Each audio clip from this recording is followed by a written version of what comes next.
Good morning guys.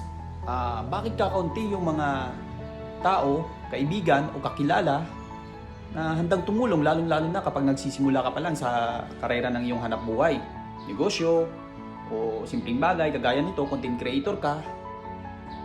Payo ko sa inyo guys, simple lang. Una, huwag kayong umasa sa kanila kasi may kanya-kanya tayong pinagkakaabalahan sa buhay.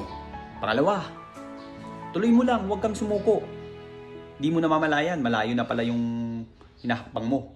Pangatlo, kung gusto mo talaga makita yung mga taong ina-expect mo na dapat nakasuporta sa'yo since day one, doon na siguro sa part na nagtagumpay ka na, sa part na successful ka na, na meron ka ng pinatunayan sa kanila. Doon guys, doon mo sila makikita. Unti-unting dumarating. Papakita na kanilang suporta. Sad no?